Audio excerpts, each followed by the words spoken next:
the answer soon enough, Rob. Third quarter underway. And you can imagine all the rivalry and hatred that Hawthorn and Essendon have.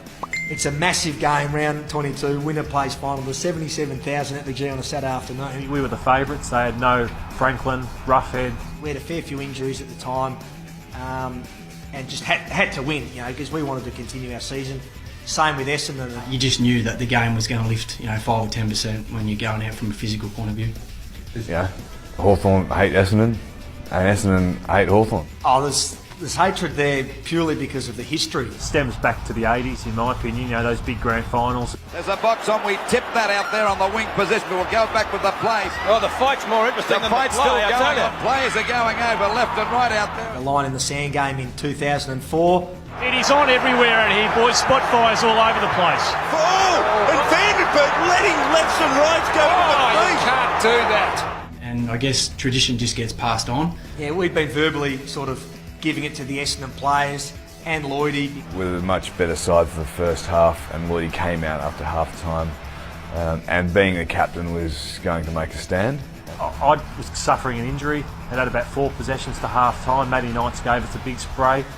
A couple of boys said to me, I know you're hurting, so just try and throw your weight around, tackle, chase, all those things. After half time, we just noticed, I was playing down back at the time on Monfreeze, and we noticed that Lloydie didn't go down to the goal square where he usually starts at full forward. And I remember thinking that Sam Mitchell was dominating the midfield. I thought I'd come off the square and see if I could try and apply some physical pressure on him. From Lloydie's perspective, being the skipper, had a good opportunity to start, the third quarter and picked his moment. Third quarter underway, Hawks by 22. Chance for McVeigh, gains about 5 metres. Sewell hit hard by Lloyd, and Sewell is out. They're going to be angry. Oh, here we go. They are going to be angry at the Hawks. It is angry. Hodge and Lloyd, Osborne coming over the top. And I tell you what, Matty Lloyd, you're the target. It just happened that the ball went the other way. McVeigh kicked it out.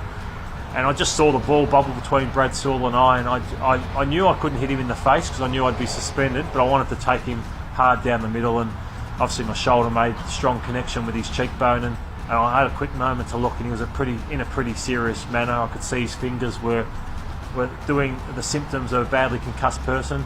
This is a very serious injury. He's not moved, Sewell. And Matthew Lloyd is in a lot of trouble as Campbell Brown's caught late. I tell you what, Matthew Lloyd will be lucky to get through this game the way the Hawks are looking at the moment. Well, Brad Sewell's the worry, and he's as tough as they come, Brad Sewell. Eyes for the footy. There's no doubting I was trying to hurt Brad Sewell down the front, but there's no way that I want to make contact with his head, which I did, just got it wrong. You could obviously see he had an intent to come off the line. He was going to run through someone, and unfortunately that was for me. Bounce of the ball, and he's come charging off the line into the centre, and just the way the ball sort of trickled out and bounced up for Sewell, he's picked it up, and as he's picked it up, you just heard bang. He was out before he hit the ground. I agree, Rob. Well, I hurdled over an unconscious Brad Sewell. If you watch the vision, I've actually jumped over it, and she's just on. It's exploded again in the middle of the ground, and everyone's coming for Lloydie. Hodgie's come running in, and it was on for young and old. Nathan Lovett-Murray come flying in, and in all the commotion, hit me with his shoulder in the eye, so he split me. I staggered off the field and got 4 or 5 stitches. Campbell Brown really got the staggers 2 quarters. He is really struggling to start his feet. Oh, and look at Campbell Brown has pointed to the Essendon box. He's come off with blood over his face. He's pointing to the Essendon box. It's coming off, had the blood coming out of my eye. You're a bit fired up, so pointed at a couple of the Essendon boys and basically said, we're coming to get you. And then there was a bit of a smile and a wink right at the end. So a little bit of theatre as well in it. You wanted retribution, for Matty Lloyd for that, but in the back of your mind, you're just thinking, we've played all year to play finals footy. I had to protect myself at that stage because I had 3 or 4 coming at me. And, it was a pretty intense half of footy that I had to try and withstand after that point. Chance Bateman knocked me out probably 10 minutes later. Oh, gee! We kicked the next 7 or 8 goals, so it changed the game for us in that sense. But the last quarter and a bit, as I said, I was having to put up with a fair bit because they were coming after me. So Essendon through to the finals.